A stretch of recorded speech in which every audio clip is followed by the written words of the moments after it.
नमा संस्कृताय प्रिय मित्राणि, मैं रोहित श्रीवास्तव दी उमंग इंस्टीट्यूट प्रयागराज में आपका हार्दिक स्वागत करता हूं। इसके पहले की क्लास में हमने पढ़ा था वर्ण और स्वर। वर्ण क्या है? भाषा की सबसे छोटी इकाई जिसके खंड और टुकड़े नहीं किए जा सकते उसको वर्ण अथवा अक्षर कहते हैं। अक्षर शब्द का व्युत्पत्ति लब्ध अर्थ है ना क्षरत इति अक्षरा। क्या पढ़े थे हम? ना क्षरति इति अक्षरा, ना क्षरत इति अक्षरा। ये हमने पढ़ा था अक्षर, जिसका अर्थात जिसका क्षरण और विनाश ना हो सके उसको क्या बोलते हैं? अक्षर बोलते हैं।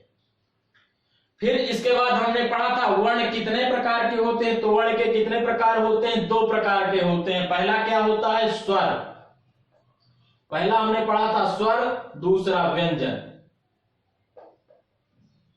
व्यंजन तो स्वर किसे कहते हैं? स्वयं राजन्ते इति स्वराः। स्वयं राजन्ते इति स्वराः। स्वयं राजन्ते इति स्वराः। जिनके उच्चारण करने में किसी अन्य वर्ण की सहायता नहीं लेनी पड़ती उसको क्या बोलते हैं? स्वर। और ये स्वतंत्र होते हैं, इनके उच्चारण करने में किसी अन्य वर्ण की सहायता नहीं लेनी पड़ती। और व्यंजन क्या होते हैं? व्यंजन वो होते हैं जो स्वरों की सहायता से उच्चारित किए जाते हैं। स्वर व्यंजनों की सहायता से, जैसे का और आ बराबर का, तो इस का उच्चारण करना है तो हम का में आ मिलाना पड़ेगा, तभी हम का उच्चारण कर सकते हैं। इसके बाद हम पढ़े थे स्वर के प्रकार। स्वर कितने प्रकार के होते हैं? तो पहले हमने पढ़ा था ह्रस्व स्वर, ह्रस्व स्वर, दूसरा दीर्घ स्वर, तीसरा प्लुत स्वर। ह्रस्व स्वर, दीर्घ स्वर और प्लुत स्वर। ह्रस्व स्वर अर्थात जिसमें एक मात्रा लगती है उसको ह्रस्व स्वर कहते हैं, और जिसमें दो मात्राएं लगती हैं उसको दीर्घ स्वर कहते हैं, और जिसमें तीन मात्रा लगती है उसको प्लुत स्वर के अंतर्गत गिना जाता है। अब आज की क्लास में हम पढ़ेंगे वर्णों का उच्चारण काल एवं व्यंजन। क्या होता है वर्णों के उच्चारण काल? कैसे मालूम होगा? एक मात्रो भवेत ह्रस्वो, द्वि मात्रो दीर्घ उच्यते, त्रिमात्रस्तु प्लुतो गेयो, व्यंजनम च आर्धमात्रिकम्। ह्रस्व की एक मात्रा समझनी चाहिए। ह्रस्व की क्या कितनी मात्राएं समझनी चाहिए? ह्रस्व की एक मात्रा। ह्रस्व की एक मात्रा समझनी चाहिए, प्लुत की दो मात्रा समझनी चाहिए, और दो से अधिक जब हो जाए, दो से अधिक हो जाए या तो तीन हो जाए तो उसको क्या किसके अंतर्गत गिना जाता है? प्लुत के अंतर्गत गिना जाता है। और व्यंजन की कितनी मात्रा होती है? आधी मात्रा होती है। व्यंजन की आधी मात्रा होती है। अब हम देखते हैं ह्रस्व मात्रा। एक मात्रिक के अंतर्गत ह्रस्व स्वर आएगा। एक मात्रिक, एक मात्रिक, एक मात्रिक आ, ई, उ, री और री, ये क्या हुए? ह्रस्व स्वर हुए। दो मात्रिक, द्विमात्रिक, द्विमात्रिक हुए आ, ई, उ, री, ए, ओ, आई, औ। ये द्विमात्रिक हुए। त्रिमात्रिक, त्रिमात्रिक आ, ई, उ,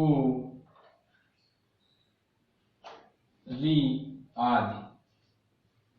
ये त्रिमात्रिक हुए। और व्यंजन की क्या समझनी चाहिए? आधी मात्रा। आधी मात्रा मतलब क्या हुआ? आर्धमात्रिक। आधी मात्रा से तात्पर्य व्यंजन से हुआ, जैसे का, खा, गा, घा, अंगा आदि। ये क्या हुए? व्यंजन हुए। ये क्या हुए? व्यंजन हुए। इनको प्लुत बोला जाएगा और ये दीर्घ हुए। एक मात्रिक आ ई उ री ली है स्वर, द्विमात्रिक आ ई उ री ए ओ आई और दीर्घ स्वर। आ के बाद 3 लिख दिया गया, ई के बाद 3 लिख दिया गया तो प्लुत स्वर हो गया और व्यंजन में आधी मात्रा समझनी चाहिए।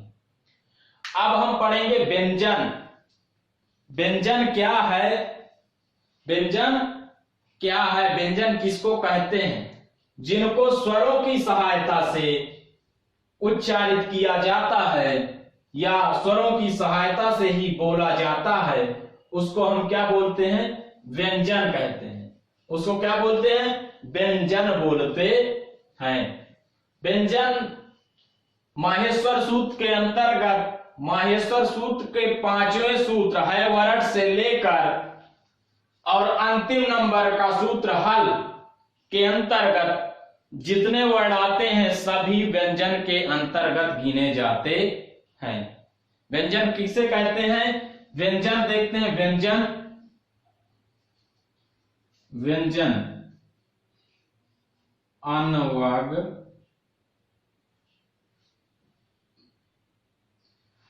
व्यंजन को पहले हम देखते हैं व्यंजन क्या है।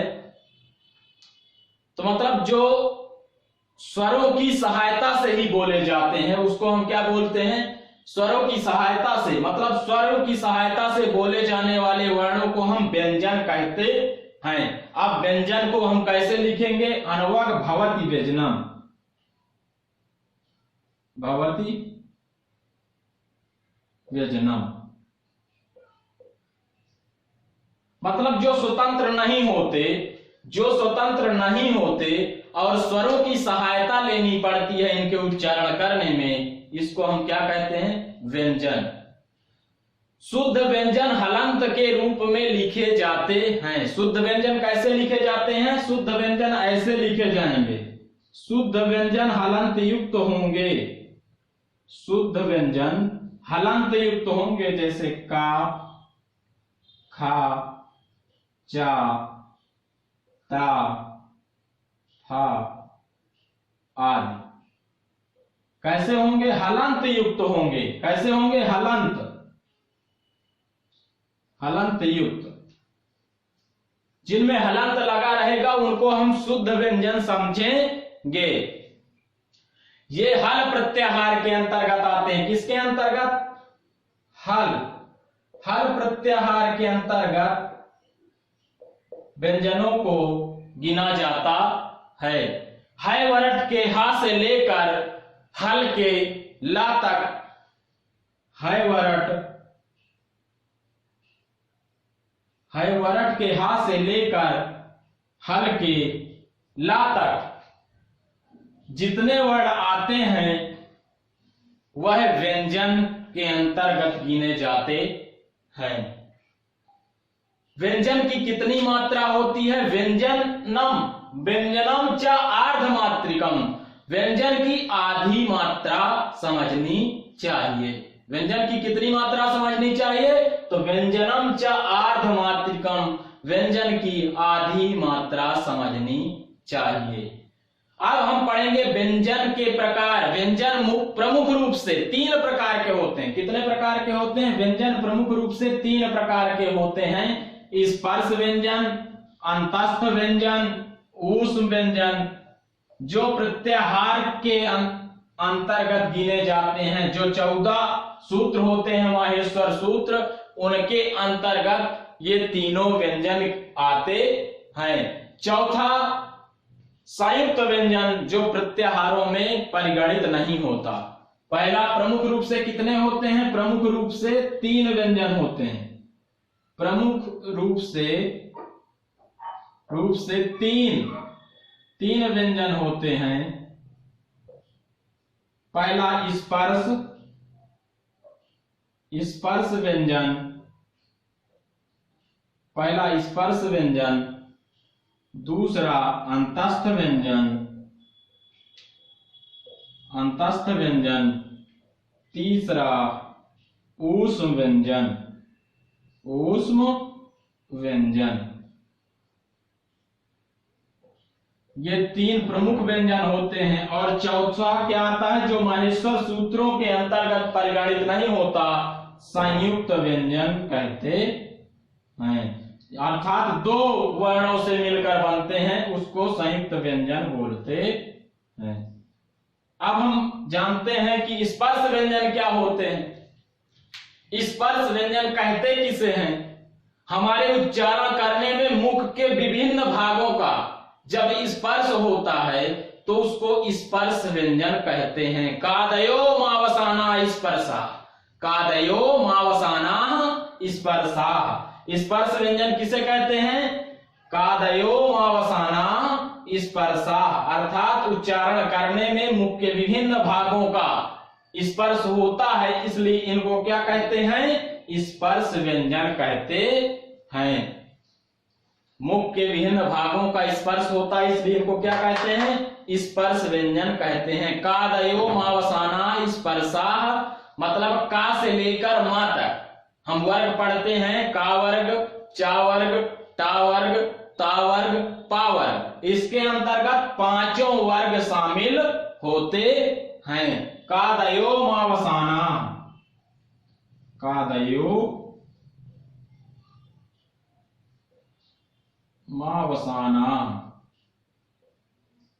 स्पर्शा।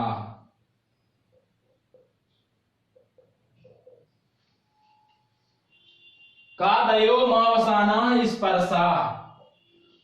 का से लेकर मा तक, का से लेकर मा तक जितने भी वर्ण गिने जाते हैं उसको स्पर्श व्यंजन के अंतर्गत समझना चाहिए।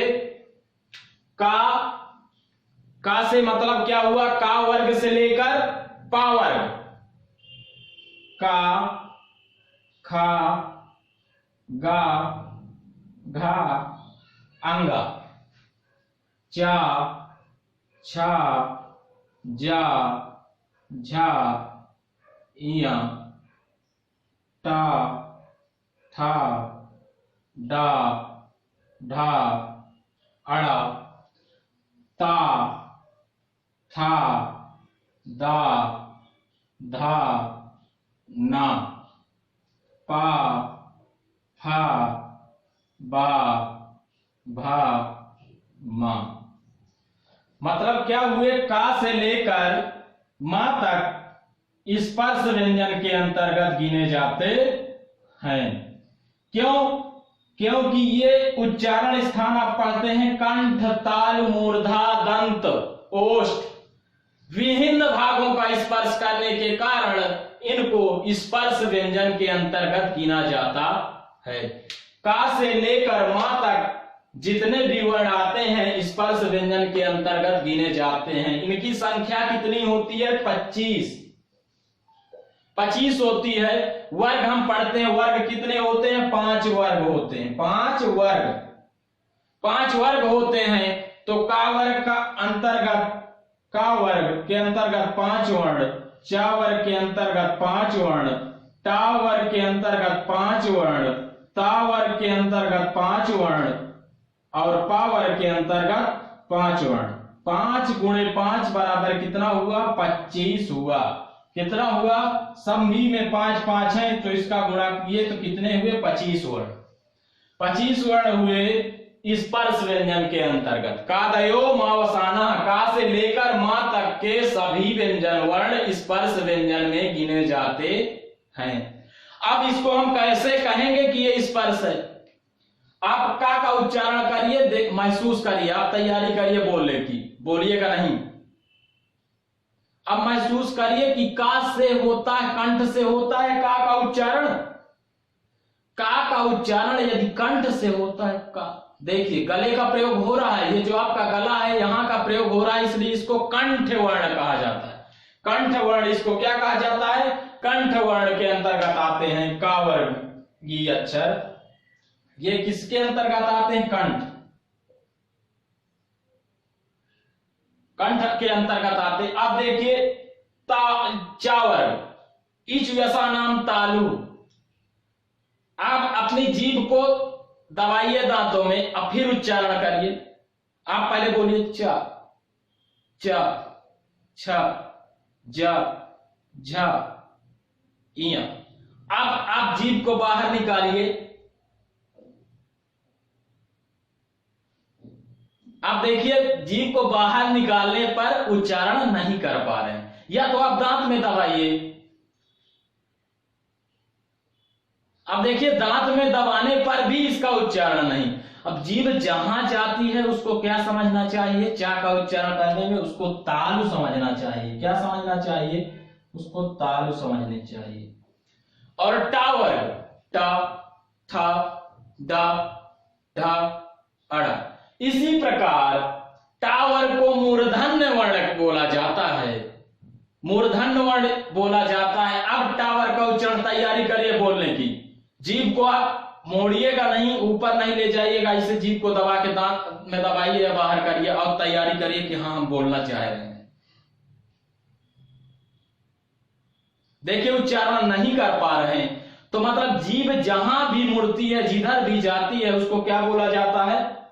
टा वर्ग के अंतर्गत मूर्धन्य, उसको मूर्धा बोला जाता है, इसलिए इनको मूर्धन्य वर्ण बोलते हैं। मूर्धन्य वर्ण बोलते हैं, इसको तालु वर्ण बोलते हैं और इसको कंठ वर्ण बोलते हैं।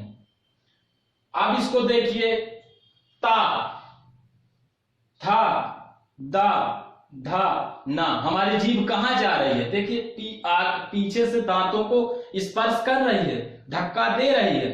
अब जीभ को आप आगे निकाल लीजिए। अब बोलिए, बोल पा रहे हैं? तैयारी करिए बोलने की। बोल पा रहे हैं?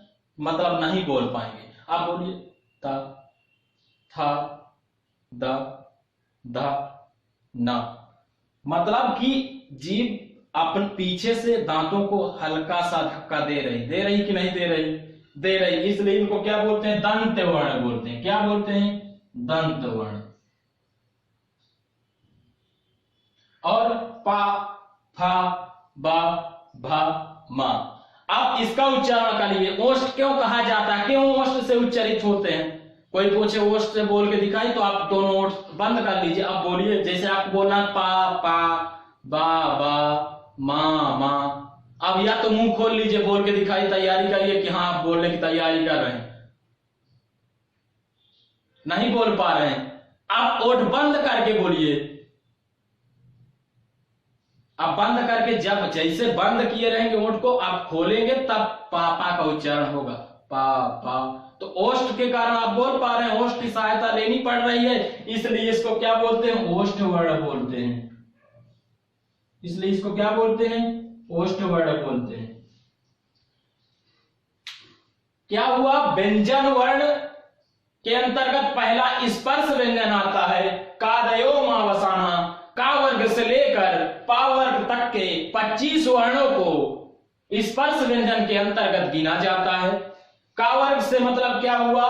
का, खा, गा, घा, अंगा। चा से चा, छा, जा, झा, इया। टा से टा, ठा, डा, ढा, अड़ा। ता से ता, था, दा, धा, ना। पा से पा, फा, बा, भा, मा।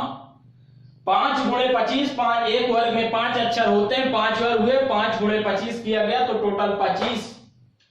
अब वर्ग कितने होते हैं? पावर, जिसको हम कु, चू, टू, तू, पू।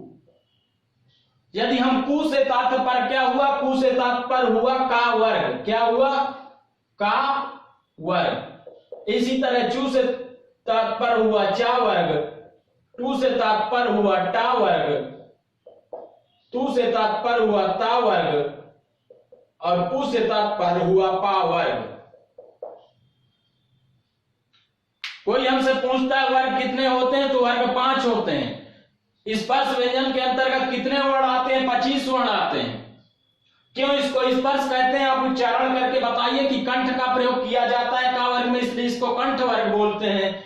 चा वर्ग में तालु का प्रयोग किया जाता है, इसलिए इसको तालु वर्ण बोलते हैं। और टा वर्ग में मूर्धन्य का प्रयोग, जहां जीभ मुड़ के जाती है उसको मूर्धा बोलते हैं, इसलिए मूर्धन्य वर्ण। और दांत को स्पर्श जीभ करती है जब तो उसको दंत वर्ण बोला जाता है, और ओष्ठ की सहायता से बोले जाने के कारण इसको ओष्ठ वर्ण कहा जाता है।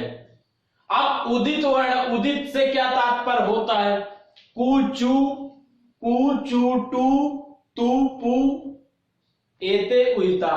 इसमें क्या लिखते हैं? कु चू टू तू पू एते उदिता। मतलब कि उदित इसलिए इनको बोलते हैं कि इसमें ऊ की क्या हो जाती है? इत संज्ञा हो जाती है। ऊ की इत संज्ञा हो जाती है। और कु से क्या मतलब हुआ? का वर्ग, टा वर्ग, चा वर्ग, टा वर्ग, ता वर्ग, पा वर्ग। तो इनको उदित वर्ण बोला जाता है। कौन सा? उदित वर्ण। उदित, उदित वर्ण भी कहे जाते हैं। इनका लघु नाम क्या? लघु नाम हुआ। लघु नाम या दूसरा नाम, लघु नाम या दूसरा नाम समझना चाहिए।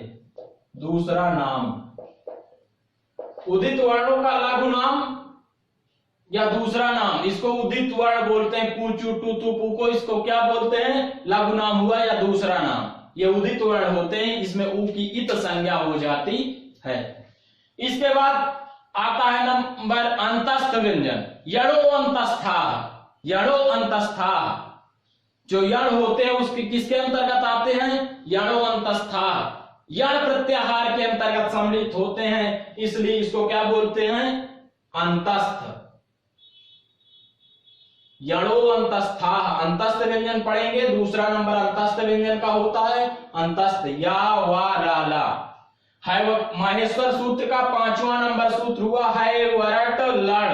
5वें और 6वें को मिलाकर यण प्रत्याहार बनता है, जिसमें हा को निकाल दिया जाता है। या वा रा और ला। क्या हुआ?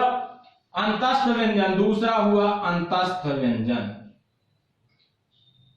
अंतस्थ व्यंजन। अंतस्थ व्यंजन किसको कहते हैं? अंतस्थ व्यंजन यणो अंतस्था। यणो अंतस्था। है और माहेश्वर सूत्र का 5वें नंबर का सूत्र हुआ है वरट, 6वां हुआ लण। है वरट के हा को छोड़ दिया जाए, या व रा और लण के ला को ले लिया जाए, तो उससे क्या बनता है? अंतस्थ व्यंजन ज्ञात होता है। यणो अंतस्था। यणो अंतस्था। यण प्रत्याहार के अंतर्गत परिगणित होने के कारण इसको यण भी कहते हैं। या वा रा ला, ये 4 वर्ण होते हैं। कितने वर्ण होते हैं? 4। अंतस्थ व्यंजन के अंतर्गत 4 वर्णों की गणना की जाती है। क्यों?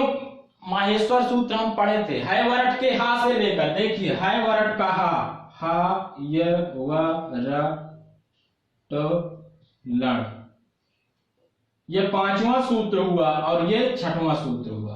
अब यण प्रत्याहार बनाते समय है वरट के हा को हटा दिया जाता, और ये आप जानते हैं कि माहेश्वर सूत्रों के अंतिम वर्ण जिनकी हलंत्यम से इत संज्ञा हो जाती है, तत्सलोपा से लोप, तो उनका लोप कर दिया जाता है। ये इनको हटा दिए गए। या वा रा ला, या वा रा ला, ये 4 वर्ण क्या हुए? अंतस्थ व्यंजन के अंतर्गत परिगणित हुए।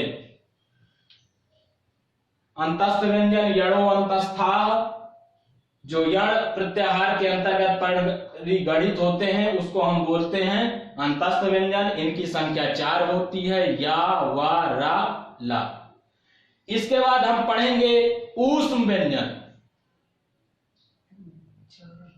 ऊष्म व्यंजन, अब जैसे इनका उच्चारण करना है तो आप सूत्र पहले पढ़िए। आकु विसर्जनीया नाम कंठा, इचु यसा नाम तालु। इचु क्या लिखते हैं?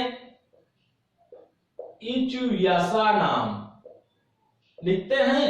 तो या किसमें हुआ, इनके अलग अलग उच्चारण स्थान है, वो तो बाद की का विषय हमारा, वो बाद में उच्चारण स्थान पढ़ेंगे। अभी हम ये जान लेते हैं अंतस्थ व्यंजन है क्या, अंतस्थ व्यंजन कितने होते हैं। ये अंतस्थ व्यंजन हुए यड़ो अंतस्था या वारा ला, है वरट के हा से लेकर लड़ के ला को ले लिया जाता है, हा को छोड़ दिया जाता है वरट के, या वारा ला को अंतस्थ व्यंजन के अंतर्गत गिना जाता है। इनकी संख्या 4 होती है।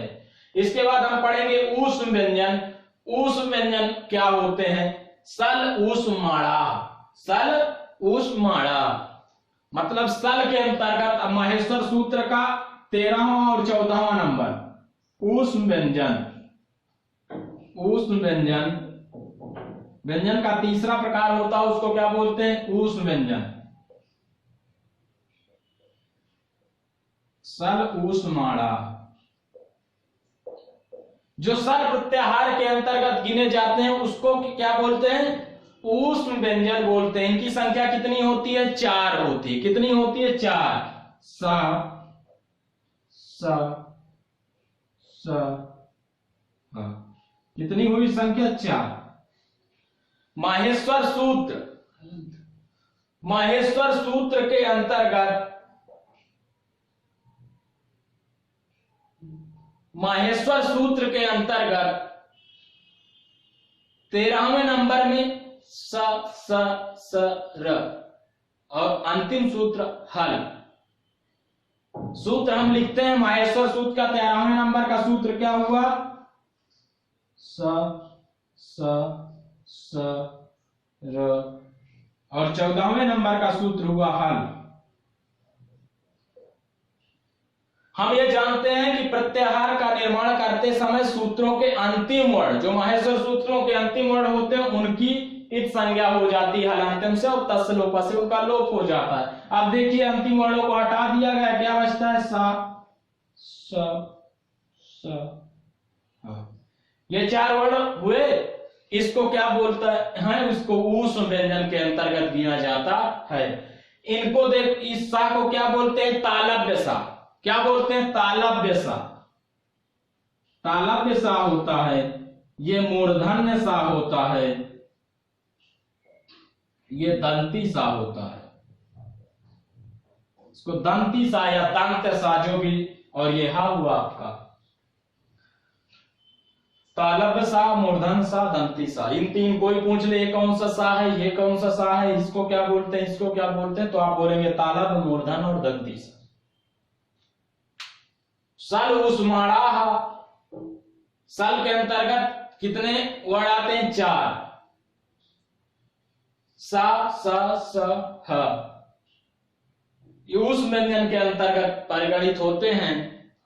इसकी संख्या कितनी होती है, 4। इसके बाद ये तो प्रमुख हो गए कि प्रमुख रूप से 3 व्यंजन होते हैं, स्पर्श, अंतस्थ और ऊष्म। इसके बाद हम पढ़ते हैं संयुक्त व्यंजन भी जान लेते हैं। संयुक्त व्यंजन क्यों कहते हैं, क्योंकि 2 वर्णों के मेल से बनने के कारण इसको क्या बोला जाता है, संयुक्त व्यंजन। 2 वर्णों के मेल से बनने के कारण इसको हम बोलते हैं संयुक्त व्यंजन। संयुक्त व्यंजन जान लेते हैं, संयुक्त व्यंजन क्या है। संयुक्त व्यंजन ये चौथा प्रकार हुआ, 3 के बाद चौथा प्रकार के अंतर्गत संयुक्त व्यंजन हम पढ़ेंगे। संयुक्त व्यंजन में कौन से वर्ण शामिल होते हैं, छा, त्रा और ज्ञा। 2 वर्णों के मेल से बनने के कारण इनको हम संयुक्त व्यंजन बोलते हैं। छा, त्रा, ज्ञा। इसलिए इनको, इनकी संख्या व्यंजन के अंतर्गत नहीं गिनी जाती। व्यंजन कितने होते हैं, व्यंजन कितने होते हैं, व्यंजन हमारे होते हैं 33। हिंदी वर्णमाला में कितने अक्षर होते हैं, 36। 36 अक्षर होते हैं। व्यंजन कितने होते हैं, 33। और इन 3 अक्षरों को अलग इसीलिए किया जाता है क्योंकि ये क्या है, संयुक्त व्यंजन। संयुक्त व्यंजन के अंतर्गत इनकी गणना की जाती, इसलिए इनको क्या बोलते हैं, संयुक्त व्यंजन। अब देखिए, हम देखते हैं कैसे बना संयुक्त। का और सा, और इसमें जब आ मिलेगा तो बनेगा छा, ता में हलंत रहेगा, रा में हलंत रहेगा और आ मिल जाएगा तो इसको बनेगा त्रा। अब क्या बनेगा? अब हमारा बनेगा ज्ञा, जा प्लस इया और आ योग से क्या बनता है? ज्ञानी वाला ज्ञा। संयुक्त व्यंजन इसीलिए इनको बोला जाता है कि दो वर्णों के मेल से बनने के कारण, दो वर्णों का प्रयोग हुआ और इसमें स्वर मिला तब ये बना छात्रा ज्ञा। का हलंत रहेगा, ये खटकोल वाला सा जिसको हम पेट फटा सा बोलते हैं, कोई कहता है इसको मूर्धन्य सा। कौन सा सा होता है? इसको हम संस्कृत में मूर्धन्य सा बोलते हैं। और आ का योग हो जाता है तो ये छत्री वाला छा बन जाता है, और ता हलंत, रा हलंत और आ का योग हुआ स्वर तो त्रा बन गया। ज और ज्ञा प्लस आ के योग से ज्ञा बन गया। आज हमने पढ़ा क्या? वर्णों का उच्चारण काल एवं व्यंजन। एक मात्रो भवेत ह्रस्वो, द्वि मात्रो दीर्घ उच्यते, त्रिमात्रस्तु प्लुतो गेयो व्यंजनम चार्धमात्रकम्। ह्रस्व की एक मात्रा समझनी चाहिए, दीर्घ की दो मात्राएं समझनी चाहिए, प्लुत की 3 मात्रा समझनी चाहिए और व्यंजन की क्या? आधी मात्रा समझनी चाहिए। इसके बाद हम पढ़ते हैं व्यंजन। व्यंजन कितने होते हैं? व्यंजन 33 व्यंजन, 33 व्यंजन होते हैं। ये इसके व्यंजन के प्रकार क्या होते हैं? व्यंजन प्रमुख रूप से 3 प्रकार के होते हैं, स्पर्श, अंतस्थ और ऊष्म। कादयो मावसाना स्पर्शा, का से लेकर मा तक के 25 वर्णों की गणना स्पर्श व्यंजन के अंतर्गत की जाती है। कंठ, तालु, मूर्धा, दंत और ओष्ठ से उच्चारित होने के कारण इनको स्पर्श व्यंजन कहते हैं। इसके बाद अंतस्थ व्यंजन आता है, यड़ोहो अंतस्थाः, यड़ प्रत्याहार के अंतर्गत परिगणित होने के कारण इनको अंतस्थ व्यंजन कहते हैं। माहेश्वर सूत्र का 5वां नंबर है, वरट के हा से लेकर 6वें का लड़ के ला को ले लिया जाता है, हा को हटा दिया जाता है वरट के, तो अंतस्थ व्यंजन का निर्माण हो जाता है। इसके बाद ऊष्म व्यंजन आता है, सल ऊष्माणाः, सल मतलब माहेश्वर सूत्र का 13वां और 14वां नंबर सूत्रों के योग से सल प्रत्याहार का निर्माण होता है, जो ऊष्म व्यंजन के अंतर्गत परिगणित होते हैं। और संयुक्त व्यंजन 2 वर्णों के मेल से बनने के कारण इनको संयुक्त व्यंजन कहा जाता है। का और सा और आ के योग से छत्री वाला छा बना, ता, रा और आ के योग से त्रा त्रिशूल बना, और ज और ज्ञा प्लस आ के योग से ज्ञानी वाला ज्ञा बना, इसलिए तो संयुक्त व्यंजन बोला जाता है।